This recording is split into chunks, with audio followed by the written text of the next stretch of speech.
मैथिली शरण गुप्त के बारे में पढ़ेंगे।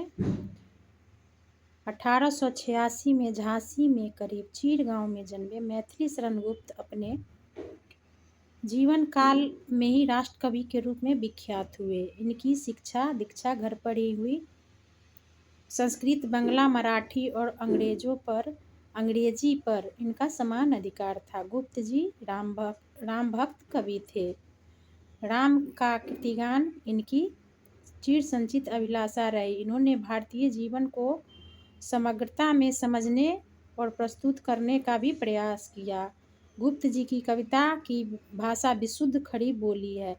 भाषा पर संस्कृत का प्रभाव है। काव्य की कथा वस्तु भारतीय इतिहास के ऐसे अंशों से ली गई है जो भारत के अतीत का स्वर्ण चित्र पाठक के सामने उपस्थित करते हैं।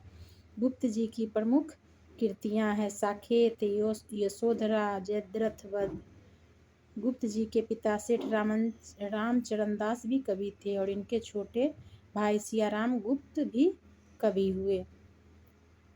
मैथिली शरण गुप्त को राष्ट्र कवि मैथिली शरण गुप्त कहा जाता है।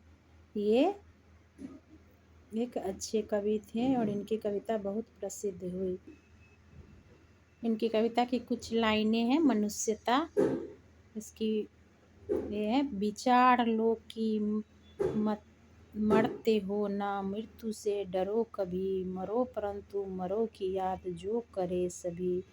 हुई न यो सुमृत्यु जो वृथा मरे वृथा जिए, मरा नहीं वही जो जिया न आपके लिए। वही पशु प्रवृत्ति है आप ही चरे, वही मनुष्य है कि जो मनुष्य के लिए मरे। उसी उदार की कथा सरस्वती बखानती, उसी उदार से धरा कृतार्थ भाव मानती। उसी उदार की सदा सजीव कीर्ति कूजती, तथा उसी उदार को समस्त सृष्टि पूजती। अखंड आत्मभाव जो असीम विश्व से भरे, वही मनुष्य है कि जो मनुष्य के लिए मरे।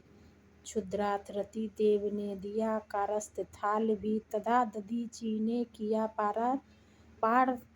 परार्थ अस्थि जाल भी। उसी नरसितिज ने स्वयं मांस दान भी किया, सहर्ष वीर कर ने शरीर चर्म भी दिया। अनित्य देह के लिए अनित्य जीव क्या डरे, वही मनुष्य है जो मनुष्य के लिए मरे। सहानुभूति चाहिए महाविभूति है यही, वशीकृता सदैव है बनी हुई से मही।